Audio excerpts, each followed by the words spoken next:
Well, hello there. Kumusta po kayo? And welcome to another edition of Paul de Guzman Presents Art. So that foreign language that you heard is my native language of Tagalog, which is the official language of the Philippines. I am from the Philippines. I was born there. And for the first close to 20 years of my life, I lived there until I immigrated to Canada. And I've been living here in Vancouver for close to 40 years now. I think it's important for me to sort of like mention that because it tends to sort of like inform my sort of realities in terms of how I interpret contemporary art. So it's kind of like a balancing between the global south, which is where the Philippines is, and sort of like the dialogue that's being sort of conversations that are going around in North America and the Northern Hemisphere. So I wanted to take a little bit of time to acknowledge that we are on the unceded and ancestral territories of the Musqueam, Squamish, and Tsleil-Waututh nations, which is commonly known as the city of Vancouver. And in the city of Vancouver, we are actually in the Strathcona district. And this is quite a special day for me going down here because we're gonna go and see an impromptu guerrilla style installation. And before I mention anything about that, we're just walking down a laneway right now. So this laneway in Vancouver is quite common because it's kind of like between, it's kind of like where you sort of like put all your garbage and your composting stuff. And it's a very convenient way for the city to actually go and have a look and collect all of your recyclables. And when you go down this laneway, right down there, close by, just past the car, is a little art installation called Boxspace, also known as Art in a Box in an Alley. And it's an initiative by an art enthusiast by the name of Mira. I'm not going to tell you what her last name is because I want to keep it anonymous. But you see that really fabulous structure over there? So for the past 3 years, she has invited an artist to actually occupy the box space, which is art in a box in an alley. The box measures approximately 11 feet long by 6 feet tall by about 19 inches deep. And today we are visiting the art installation by an artist named My Name Is Scot. And the title of the show or the installation is called The Imitation Game. Let's see now. Did I forget anything? Oh, yeah, right. I should mention that if you clicked into this and are not interested in contemporary art, you can run away because I'm just going to be discussing a lot about contemporary art in this channel and mostly art in Vancouver, but also elsewhere as I travel. So, having said that, I'm going to go around and we'll have a look at the show. Now, it's actually quite a funny day today. It's kind of mildly raining, but this is what you expect in Vancouver in the fall season. Most of my videos that you've seen has always been done in like fair sunny weather, but today I thought I'd brave the elements and have a look at My Name Is Scot's work. So the box space is gonna be open only for a period of about 3 weeks. It's open this week. It will be open next week, which is around middle of November, until the third week of November. Open on Fridays and Saturday. No, I'm sorry. Open Saturdays and Sundays from around 3 o'clock to 5 o'clock. So it's a 2 hour window for you to experience contemporary art in an alley. So it's quite a wonderful initiative because you never know who's going to pop by. So we're going to go and have a look at this work. And I'm just going to go and pan through the entire works, okay? You'll notice that there's some quotes in the boxes.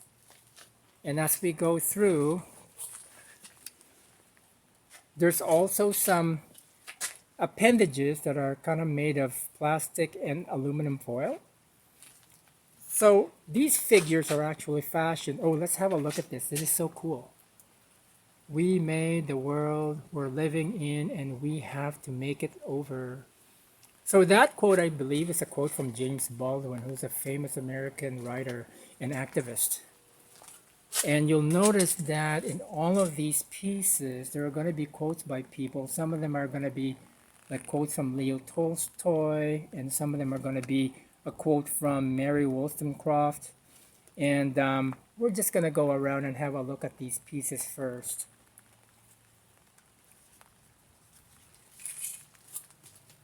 Now, it's also good to note that the dimensions of these appendages are they're actually molded from the artist's body. And what I'm going to go over across the street here, where there's another piece, always is today, beginning the beginning is always the, I see, okay. And then this is the only piece that's actually outside, that's actually in the elements. And it's also lit. It's kind of interesting to see this work both in the daytime and at night. It was funny because the day of the opening, it was a sunny day. And the artists were actually a little bit disappointed because there was too much light. But now it's a really wonderful sort of like twilight, sort of like late afternoon, early evening. And I wanted to sort of like share with you a few of the observations that I have with this work. As I mentioned before, there's a lot of quotes from famous people like Leo Tolstoy, because he's an avid reader. The artist is such an avid reader.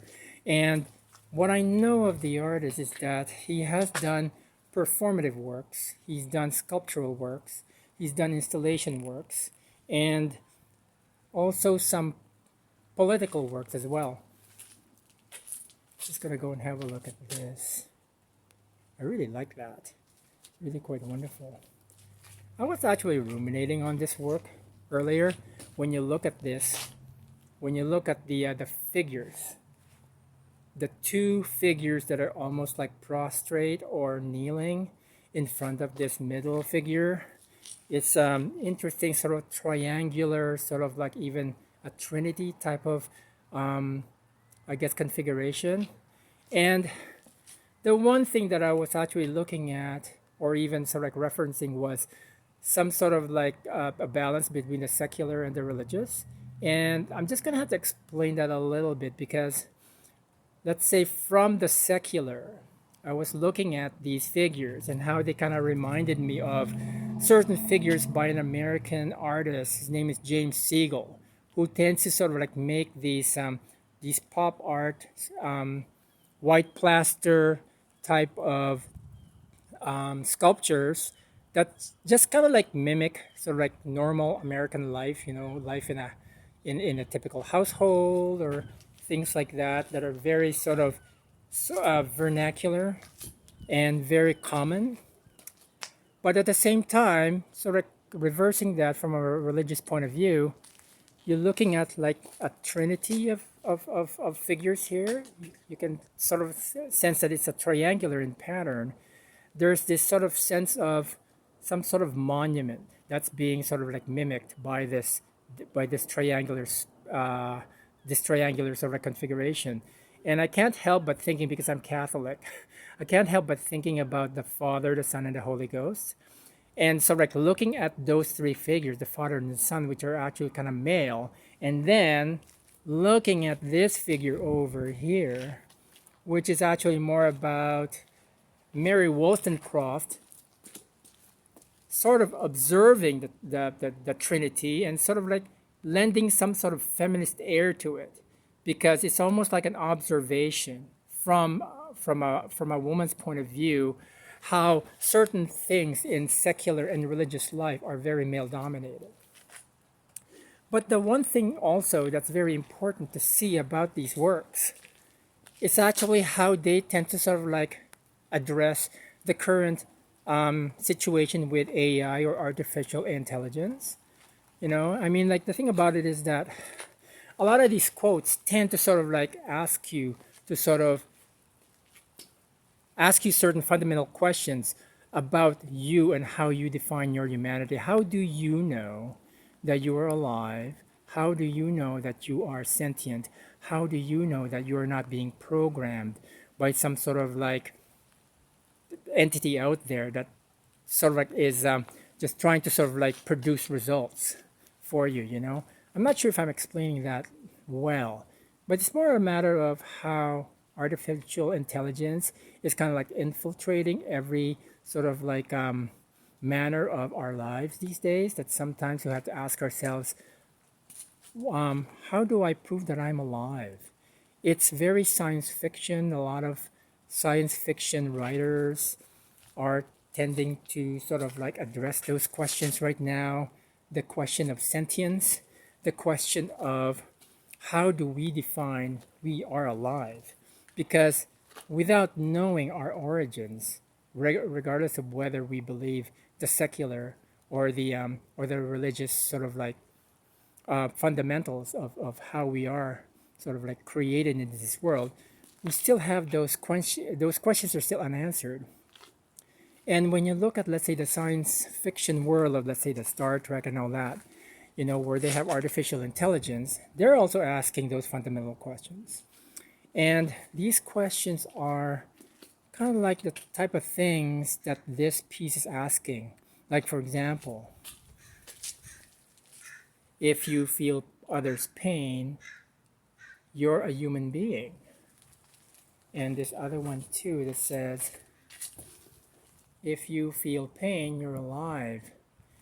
And it's interesting to note that the heads are missing for these sculptures, right? There's a body, there's limbs, there's arms, there's legs, but there's no head.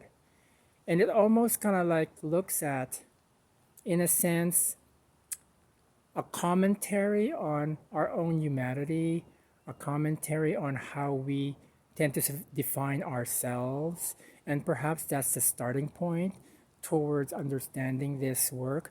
I mean, that's just an interpretation that I have, and the ones that I've been sort of like doling out regarding the secular and the religious is also another way of interpretation. But also the mode of interpreting it, does that prove that you're alive? Does that prove you're a human being? Because it's not sort of like it's not a robotic response to something. It is your own personal sort of like judgment or even criticism of a particular work. And I think in the end, that's kind of like what art is all about. Art is there to sort of like make you think. Art is there to sort of like allow you your own personal commentary on life.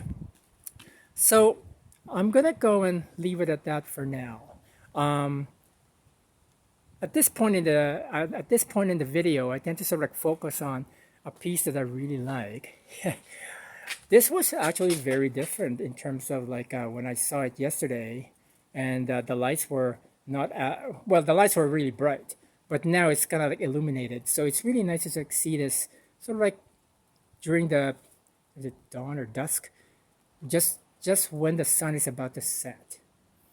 So if you lasted this long, you obviously like the video, so you might as well click the thumbs up button. Also, I will have a lot of information about this installation, about Boxspace, Art in a Box in an Alley. They have an Instagram account. I'm going to put that account in the description area as well. I'm going to put also the dates that this guerrilla style installation is open. It's going to be open for another couple of weeks, so I'm going to put that information down there, any website links. And what we're going to do is we're just going to pan over here,